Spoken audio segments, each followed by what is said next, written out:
Bonjour Véronique Fresnel, Bonjour. Soyez la bienvenue, vous êtes la présidente du Challenge Transmanche, c'est vous qui allez tenter cette aventure entre le 3 et le 10 juillet, c'est ça? 3 et 10 juillet, avec votre équipe, car ça va être une traversée en relais avant de le faire en solo, mais ça c'est pour dans quelques temps, en 2020. L'idée c'est de récolter des fonds pour lutter contre les maladies liées à l'amiante. Du coup, vous êtes venu avec Arnaud Cherperel, le professeur Arnaud Cherperel. Bonjour, soyez le bienvenu. Vous êtes le chef du service pneumologie au CHRU de Lille. Alors avant d'entrer un petit peu dans le détail de la recherche, qui est très importante dans notre région, contre évidemment ce cancer de l'amiante, venons sur cet exploit que vous allez réaliser. J'imagine qu'on ne le fait pas comme ça. Non, il y a un peu de préparatif. Je me prépare depuis 2 ans et demi. Oui. Enfin 2 ans exactement. Et en fait, la traversée en relais s'inscrit dans le cadre de ma préparation de la traversée en solo, en fait. C'est une étape en quelque sorte. C'est une étape, et c'est une étape qui n'était pas prévue puisque je ne l'ai su qu'il y a 2 mois et demi. Je suis remplaçante sur ce relais. C'est très particulier parce qu'on ne le fait pas comme on veut, c'est-à-dire qu'il faut rentrer dans des créneaux, il faut qu'il y ait des conditions bien particulières. Pour pouvoir s'inscrire ou pour pouvoir faire les deux. Alors pour pouvoir s'inscrire, il faut justifier quand on le fait en relais de 2 heures sans arrêt de nage en maillot de bain dans une eau entre 12 et 15 degrés. Très bien, c'est une bonne condition. Et en solo, il faut faire la même chose mais 6 heures. D'accord. Voilà. Et après les créneaux, c'est pour ça qu'on disait entre Alors 3 les créneaux, et 10. en fait, on s'inscrit très longtemps à l'avance parce qu'il y a beaucoup de gens qui font la traversée de la Manche. On peut le faire que dans un sens. Hein. Que dans le sens Angleterre-France, depuis 96. Quelles sont les difficultés de cette traversée? Les courants.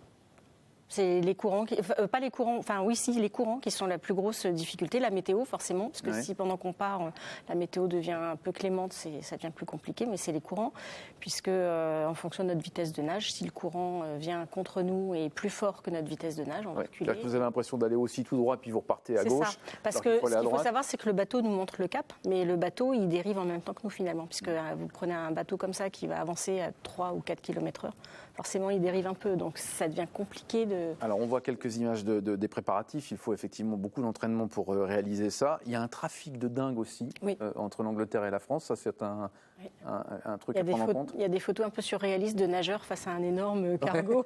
Ça vous fait pas peur, ça? Bah, je sais pas, les autres l'ont fait, donc on va le faire. Bon, en tout cas, on sera avec vous parce que l'idée, c'est ça, hein, c'est soutenir cette initiative parce que l'idée, c'est de récolter des fonds. Oui.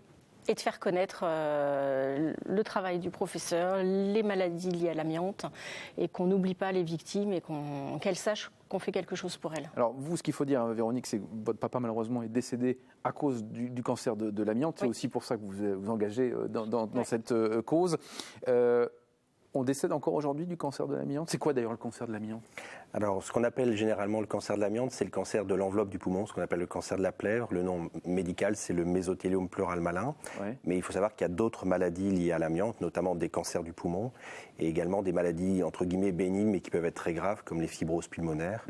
Donc, il y a encore malheureusement beaucoup de maladies liées à l'amiante, parce que même si on a interdit l'utilisation de l'amiante maintenant en France depuis 1997, il faut savoir qu'il peut y avoir un délai jusqu'à 40 à 50 ans entre l'exposition à l'amiante et le diagnostic du mésothéliome. Donc c'est très insidieux en fait. Voilà, ça peut être plus court pour les cancers du poumon ou la fibrose pulmonaire, mais le mésothéliome, ça peut être très long après. On est une région très exposée? On a une région très touchée parce que malheureusement, il y a eu beaucoup d'industries qui utilisaient l'amiante, comme les chantiers navals, la sidérurgie, certaines entreprises malheureusement comme Eternit, ou des choses plus récentes comme le bâtiment, beaucoup également. Et donc, on est très loin d'être débarrassé des maladies liées à l'amiante. On en est où au niveau de la recherche, puisque c'est votre cœur de métier? Alors, heureusement, la condamnation terrible qui était d'annoncer un cancer de la plèvre, un mésothéliome avant, je pense maintenant on peut dire qu'on a passé une étape parce que vraiment la recherche a bien avancé. On a des nouveaux traitements qui arrivent, qui ne marchent pas à tous les coups, il faut être honnête aussi, mais c'est vraiment des messages d'espoir qu'on peut porter maintenant avec des traitements comme les traitements ciblés, les immunothérapies, c'est-à-dire ces traitements qu'on donne aussi dans le cancer du poumon, qui permettent de stimuler les défenses naturelles du malade pour qu'il lutte lui-même contre son cancer, donc pas uniquement de la chimiothérapie ou des choses comme ça. Le combat n'est pas gagné.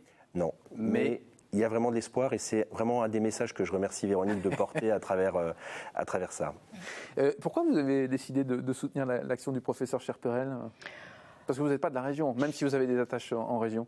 C'est un peu le hasard puisque je cherchais un centre de recherche vraiment qui était axé sur les maladies liées à l'amiante. Et donc, j'ai sollicité une belle-sœur qui fait de la recherche pour qu'elle aille me chercher dans ses tablettes ce qu'elle avait. Et donc, c'est comme ça que je suis arrivée au CHU de Lille, avec beaucoup de plaisir, puisque effectivement, il y a les attaches familiales très fortes à Lille et dans le Nord. Donc, finalement, c'est une boucle bien logique et bien bouclée. Donc, J'imagine quand on travaille dans la recherche, on est content quand des gens viennent vous voir en disant tiens, je veux faire ça et ce sera pour vous. C'est génial parce que vraiment c'est une aventure sportive mais surtout humaine qu'elle fait. Donc elle est vraiment venue et tout de suite, moi toute mon équipe a vraiment été enthousiasmée par le projet. Les associations de patients, de victimes de l'amiante avec qui on travaille aussi se sont vraiment tout de suite enthousiasmées pour le projet et je les remercie beaucoup d'ailleurs. Comment on vous soutient? Qu'est-ce qu'on fait? On vient déjà voir peut-être... Le soutien est... évidemment, il y a du soutien financier à la fois pour la recherche, à la fois pour mon projet, mais c'est aussi du soutien de faire connaître. Toutes les associations aussi qui aident les victimes, faire connaître la recherche, faire connaître mon projet et vraiment fédérer en fait autour de ce challenge et celui du professeur aussi, qui est un challenge de pouvoir au final dire à un malade de l'amiante, non, tu vas pas mourir. On trouve facilement sur Internet pour faire un don. Vous pouvez aller sur le fonds de dotation du CHU de Lille et vous demander spécifiquement quand vous faites un don, que ce soit pour les maladies liées à l'amiante avec moi. Alors ça se passe donc entre le 3 et le 10, pour l'instant on ne sait pas encore, on suivra ça avec beaucoup d'attention, cette traversée. En tout cas, on vous souhaite bon courage. Merci. Il en faudra et on sera avec vous, bien sûr, pour vous soutenir pour ce grand rendez-vous. Et puis 2020, alors là, tout seul. Oui, en solo à partir du 8 juillet 2020 sur une fenêtre de 7 jours. Vous reviendrez alors du coup pour nous en parler. Avec plaisir. Bon, merci beaucoup à tous les deux d'être venus. À très bientôt. Passez un bon week-end.